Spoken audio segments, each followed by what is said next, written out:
You may not feel comfortable being in a place, in a bad neighborhood, but let me tell you, God puts 4 angels on all 4 corners wherever I go. There's 2 of them that walk with me at all times. And I know that. There's angels with every one of you in here, but you just don't know that. God assigns angels to you. And He leads people into your lives so that you can be a blessing to those. And I want to share this with you, not to embarrass anybody or to make anybody feel uncomfortable. But if I don't get to reach one more person here today, tomorrow, and the next time if we get able to come back, I'm grateful for what's happening to that young lady right there. Amber, come here.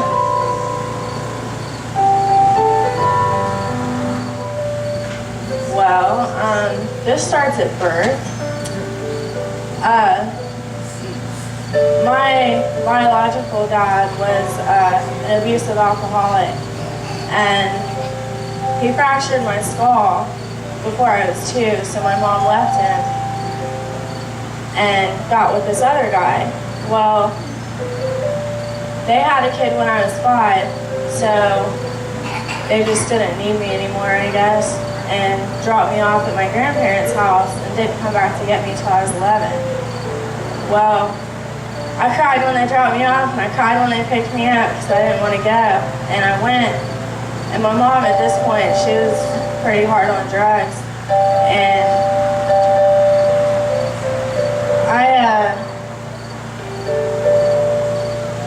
I was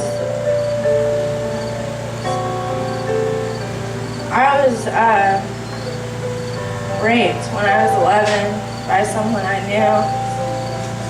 And I gave up at that point because I didn't feel like I had a reason to be here.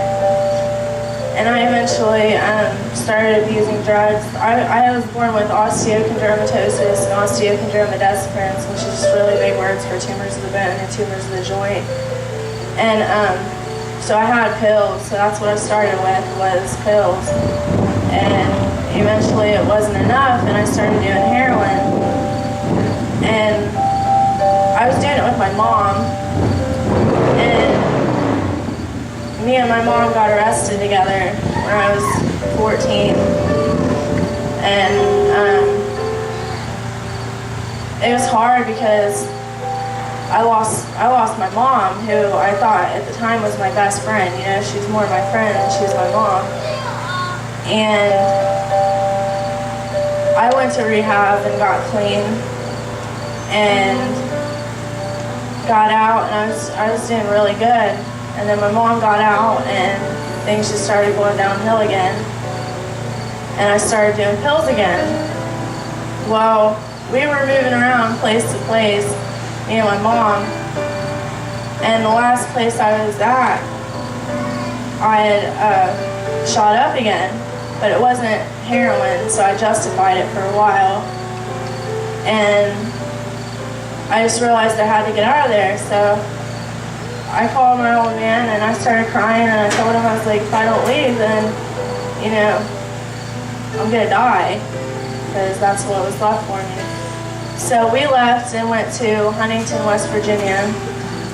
We were staying with his dad for a while. We were saving up to go to Florida, which is where he's from, and there's a lot of people down there, and, you know, we had a place to stay down there and everything was okay. So we were just okay with his dad for the minute.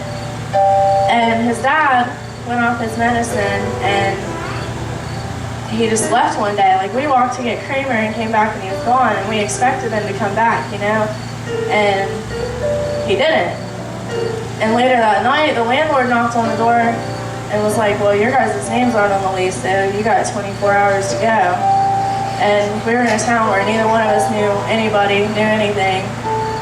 And we met this preacher who was like, you know, if you guys want to work for me, I'll buy you a bus ticket back to Ohio. So that's what we did. And we came back to Ohio thinking, you know, it's going to be better because we know people. And it wasn't, because we were homeless here too. So things just weren't really working out the way they were supposed to. And we were sleeping in a tent, and we just walked by here one day, and I came in, and he was out doing his own thing.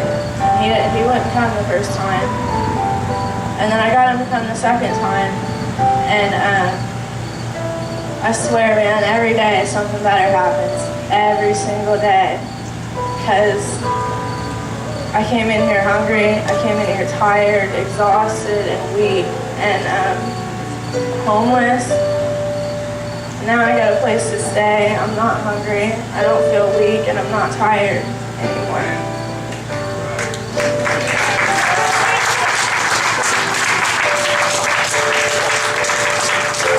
How old are you? 17. She's lived 10 years longer than her age through all the hell that she's been in and been through.